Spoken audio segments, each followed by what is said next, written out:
बिस्मिल्लाहिर्रहमानिर्रहीम। Dear students, इस video lecture के अंदर कुछ इंपॉर्टेंट एमसीक्यूज़ है जो कि इलेक्ट्रोमैग्नेटिक इंडक्शन टॉपिक पे हैं।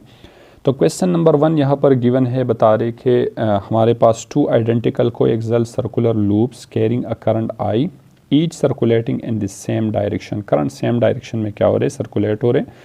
The loop approach each other the current in. तो बता रहे कि लेट सपोज हमारे पास कोई एक्सल 2 सर्कुलर लूप है, इस तरह से ये भी एक सर्कुलर है, दूसरा भी हमारे पास एक सेम एक्सेस से क्या हो रहे, रोटेट हो रहे हैं। ठीक है, देखिए करंट इससे क्या हो रहे, पास हो रहे। दोनों के केस में करंट के डायरेक्शन क्या है, सेम है। जब दोनों के में करंट के डायरेक्शन सेम है तो ये दोनों लूप एक दूसरे को क्या कर रहे, अट्रैक्ट कर रहे हैं। ठीक है, जब दोनों अट्रैक्ट कर रहे तो इसी सर्कुलर लूप के अंदर करंट का मैग्नीट्यूड क्या होगा, इंक्रीज होगा या डिक्रीज होगा। तो लेट्स सपोज इसको हम कंसिडर कर देते हैं कि लेट्स सपोज हमारे पास 2 वायर है, इस तरह से इन दोनों वायर के अंदर करंट जो है अपवर्ड डायरेक्शन में फ्लो कर रहे, दोनों में करंट ऊपर की तरफ फ्लो कर रहे। तो देखिए यहाँ पर भी मैग्नेटिक फील्ड जनरेट होगा, यहाँ पर भी मैग्नेटिक फील्ड जनरेट होगा। देखिए मैग्नेटिक फील्ड है तो यहाँ पर साउथ और नॉर्थ पोल होगा। लेट्स सपोज ये नॉर्थ पोल है, ये साउथ पोल होगा। इस तरह से ये नॉर्थ पोल है, ये साउथ पोल होगा। तो देखिए नॉर्थ साउथ एक दूसरे को क्या कर देते हैं, अट्रैक्ट कर देते हैं। तो ये दोनों एक कंडक्टर एक दूसरे को अट्रैक्ट करेगा। जब दोनों अट्रैक्ट करेगा तो यहाँ पर करंट फ्लो कर रहे, करंट के अंदर हमारे पास इलेक्ट्रॉन है, इलेक्ट्रॉन पे सेम चार्ज है, तो ये क्या होगा, एक दूसरे को रिपेल करेगा। तो यहाँ पर करंट का जो मैग्नीट्यूड है वो डिक्रीज हो जाएगा ड्यू टू फील्ड अट्रैक्शन की वजह से।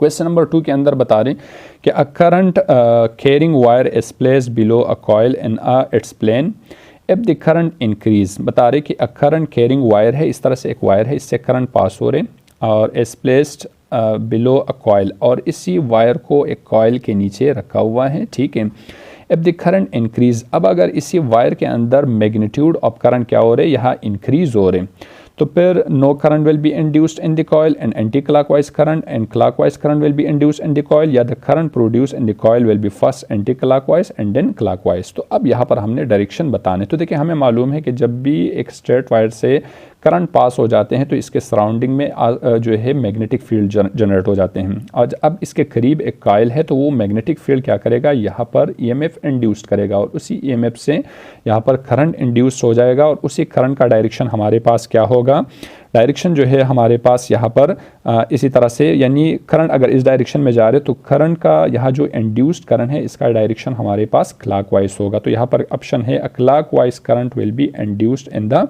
कॉइल, यानी कॉइल के अंदर जो है क्लॉकवाइज करंट इंड्यूस्ड होगा। क्वेश्चन नंबर 3 बता रहे कि 2 circular loop P and Q are placed with their planes parallel to each other. A current is flowing through P, if this current is increased then the loops will attract each other, the loops will repel each other, the loops neither attract nor repel each other, the loops Q will start rotating। बता रहे कि let suppose हमारे पास क्या है, 2 loops हैं, इस तरह से एक P लूप है और दूसरा हमारे पास Q लूप है। P से करंट पास हो रहे हैं। ठीक है, अब जैसे P से करंट पास होगा यहाँ पर मैग्नेटिक फील्ड जनरेट होगा, मैग्नेटिक फील्ड जो है यहाँ पर इंड्यूस्ड ईएमएफ जनरेट करेगा। ठीक है, और जैसे इंड्यूस्ड ईएमएफ इंड्यूस्ड होगा तो यहाँ पर क्वेश्चन के अंदर बता रहे कि their plane parallel to each other, a current is flowing through P, if this current is flowing through P, if this current is increase. जैसे अगर P के अंदर करंट का मैग्नीट्यूड क्या हो रहे, इंक्रीज हो रहे, तो फिर ये क्या होगा, हमारे पास दोनों लूप के बीच में क्या होगा। तो लेट्स सपोज जैसे हमने पहले यहाँ पर कंसिडर किया कि लेट्स सपोज अगर एक लूप के अंदर करंट इस डायरेक्शन में जा रहे तो मैग्नेटिक फील्ड की वजह से दूसरे लूप के अंदर यहाँ पर जो है अपोजिट डायरेक्शन में हमारे पास करंट क्या होगा, वो जनरेट होगा। यानी P के अंदर अगर करंट इस डायरेक्शन पे क्लॉकवाइज रोटेट हो रहे तो Q के अंदर क्या होगा, यहाँ पर एंटी क्लॉकवाइज रोटेट होगा। और जैसे यहाँ पर हमने डिस्कस किया कि लेट सपोज अगर इसको मैं कंडक्टर के अंदर डिस्कस कर दो, लेट सपोज एक कंडक्टर है, इसमें करंट ऊपर की तरफ जो है ट्रांसफ़र हो रहे। ठीक है, करंट की डायरेक्शन ऊपर है, दूसरे कंडक्टर के अंदर जो है करंट की डायरेक्शन डाउनवर्ड है। अच्छा, यहाँ पर भी मैग्नेटिक फील्ड बना, यहाँ पर भी मैग्नेटिक फील्ड बना। लेट सपोज ये नॉर्थ साउथ है तो इसके अंदर करंट की डायरेक्शन ऊपर है, तो ये भी हमारे पास नॉर्थ साउथ होगा और साउथ नॉर्थ जो है एक दूसरे को रिपेल कर देते हैं। तो ये दोनों लूप्स जो है एक दूसरे को क्या करेगा, रिपेल करेगा। तो यहाँ पर जो करेक्ट ऑप्शन है बी है कि both the loop will repel each other. Question number 4 बता रहे कि a cylindrical bar magnet is kept along the axis of a circular coil if the magnet is rotated about its axis। एक cylindrical bar magnet है जो कि एक coil के center पे है, axis पे है। if the magnet is rotated about axis, अब magnet जो है उसी axis पे rotate हो रहे हैं, the current will be induced in the coil, no current will be induced in the coil, only EMF will be induced, both current and EMF will be induced। तो देखिए हमें इलेक्ट्रोमैग्नेटिक इंडक्शन का concept मालूम है कि ई जो है generate हो जाते हैं D phi by D T, यानी मैग्नेटिक फ्लक्स चेंज की वजह से हमारे पास ईएमएफ इंड्यूस्ड हो जाते हैं। अब यहाँ पर ये जो सिलेंड्रिकल बार मैग्नेट है इसको कॉइल की सेंटर पे रखा हुआ है, ठीक है। जब सेंटर पे ये रोटेट हो रहे हैं तो कॉइल पे मैग्नेटिक फ्लक्स चेंज नहीं हो रहे। इसकी मिसाल ऐसा है कि यहाँ पर एक्सेस पे ये रोटेट हो रहे तो इसी कॉइल पे, इसी कंडक्टर पे मैग्नेटिक फील्ड चेंज नहीं हो रहे। जब मैग्नेटिक फील्ड चेंज नहीं हो रहे तो यहाँ पर ईएमएफ इंड्यूस नहीं होगा। जब ईएमएफ इंड्यूस नहीं होगा तो करंट भी हमारे पास इंड्यूस नहीं होगा। तो यहाँ पर जो बी ऑप्शन है वो करेक्ट ऑप्शन है कि no current will be induced in the coil. Question number 5, question number 5 के अंदर गिवन है कि the current in the coil change from 0 to 2 ampere in 0.5 second if the induce EMF is 80 volt, the self induction of the coil is. बता रहे कि current जो है I1 हमारे पास क्या है 0 एम्पेयर है, I2 हमारे पास गिवन है 2 एम्पेयर और टाइम गिवन है हमारे पास delta T is equals to 0.05 second के अंदर करंट 0 से 2 एम्पेयर हुआ। If the induced EMF E की वैल्यू यहाँ पर गिवन है 80 वोल्ट, तो सेल्फ इंडक्शन किस चीज़ के इक्वल होगा। तो देखिए हमें फार्मूला मालूम है कि E is equals to L D I by D T के, ये सेल्फ इंडक्शन का इक्वेशन है, ठीक है। अब हमें चाहिए यहाँ पर एल, तो एल बराबर हो जाएगा किस चीज़ के E dot delta T divide by delta आई के इक्वल होगा। अगर इसके अंदर हम वैल्यूज़ रिप्लेस करेंगे तो ई की वैल्यू हमारे पास 80 है, टाइम चेंज जो है हमारे पास 0.05 सेकंड और डेल्टा आई मतलब I2 माइनस I1, तो I2 माइनस I1 जो है 2 माइनस 0 किस चीज़ के इक्वल हो जाएगा 2 के, तो L बराबर हो जाएगा। जैसे इसको अगर हम सॉल्व कर देते हैं तो यहाँ से हमारे पास जो फाइनल आंसर है वो 2 हेनरी आ जाते हैं। तो यहाँ पर जो इंडक्शन होगा, सेल्फ इंडक्शन होगा वो 2H के 2 हेनरी के इक्वल होगा। डी करेक्ट ऑप्शन है। क्वेश्चन नंबर 6 बता रहे कि EMF of 5 milli volt is induced in a coil when placed near by another coil. 5 milli volt EMF induced हो रहे, जैसे कि कॉइल को हम दूसरे कॉइल के करीब रख लेते हैं तो यहाँ पर म्यूचुअल इंडक्शन का कहानी है। The current change from 5 ampere to 5 ampere in 0.1 second. The mutual inductance between the two coil will B, दोनों कॉइल के अंदर म्यूचुअल इंडक्टेंस किस चीज़ के इक्वल होगा। देखिए यहाँ पर ईएमएफ हमारे पास गिवन है 5 मिली वोल्ट, इसको अगर हम स्टैंडर्ड में लिख दे तो ये 5 एक्सपोनेंशियल माइनस 3 वोल्ट हो जाएगा, ठीक है। एक्सपोनेंशियल में हमने लिखा इसको। अच्छा, अब नेक्स्ट इसके अंदर हमारे पास गिवन क्या है, the current change from by 5 ampere. Current change जो है यहाँ पर डी आई बराबर है 5 एम्पियर के। नेक्स्ट है डेल्टा टी गिवन है हमारे पास 0.1 सेकेंड गिवन है।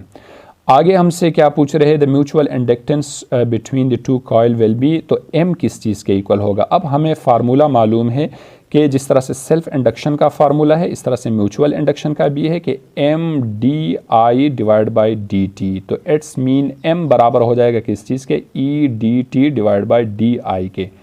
अब अगर इसके अंदर हम वैल्यूज़ रिप्लेस करेंगे तो हमारे पास ई की वैल्यू यहाँ पर गिवन है 5 एक्सपोनेंशियल माइनस 3 और डेल्टा टी की वैल्यू हमारे पास गिवन है 0.1 डिवाइड बाई 5। अगर इसको हम सॉल्व कर देते हैं तो जो हमारे पास एम की वैल्यू है, म्यूचुअल इंडक्शन की वैल्यू है, वो बराबर होगा किस चीज़ के, ये आ जाएगा हमारे पास 0.1 एक्सपोनेंशियल माइनस 3H के इक्वल हो जाते हैं, ठीक है। या लेट्स सपोज अगर इसका जो सोल्यूशन है ना वो बन जाते हैं कि m इज इक्वल्स टू ये 1 एक्सपोनेंशियल माइनस 4 H के इक्वल हो जाते हैं। लेकिन इसको कन्वर्ट करने के लिए, प्रीफिक्स में कन्वर्ट करने के लिए मैंने पॉइंट को x लेफ़्ट साइड पे चेंज किया तो इसको पॉइंट u आया, मेरे पास 1 प्लस हो जाएगा यहाँ पर तो -3 बन जाएगा और इसको मैं u भी लिख सकता हूँ कि m is equals to 0.1 milli h भी लिख सकता हूँ। यानी यहाँ पर जो है हमारे पास 0.1 मिली हेनरी जो है यहाँ पर ईएमएफ क्या होगा इसके अंदर जनरेट होगा। तो यहाँ पर जो करेक्ट ऑप्शन है सी ऑप्शन है। क्वेश्चन नंबर 7, क्वेश्चन नंबर 7 बता रहे कि an EMF of 5 volt is induced in inductance when the current and it change at a steady rate from 3 ampere to 2 ampere in 1 millisecond. The value of inductance is, तो inductance की value क्या होगा। अच्छा, question के अंदर अब हमारे पास गिवन है क्या, ईएमएफ की वैल्यू गिवन है, E = 5 volt, induce inductance when the current change at the steady rate from 3 ampere to 2 ampere, यानी I1 हमारे पास गिवन है 3 एम्पेयर और I2 की वैल्यू गिवन है हमारे पास 2 एम्पेयर, और टाइम हमारे पास गिवन है डेल्टा T = 1 मिली सेकेंड। तो मिली की जगह पर मैंने एक्सपोनेंशियल -3 सेकेंड लिख दिया। अब हमें क्या पूछ रहे कि what is the value of inductance. अब देखिए एक ही कॉइल है, कॉइल के अंदर हमारे पास करंट चेंज हो रहे, करंट चेंज की वजह से ईएमएफ प्रोड्यूस हो रहे, तो यहाँ पर क्या होगा, सेल्फ इंडक्शन होगा। और सेल्फ इंडक्शन का फार्मूला अभी हमने पढ़ा कि E = L delta I divide by delta T। L बराबर हो जाएगा किस चीज़ के, E delta T divide by delta I के इक्वल हो जाएगा। और डेल्टा I हमारे पास यहाँ पर क्या है, डेल्टा I की वैल्यू यहाँ पर है कि I2 - I1।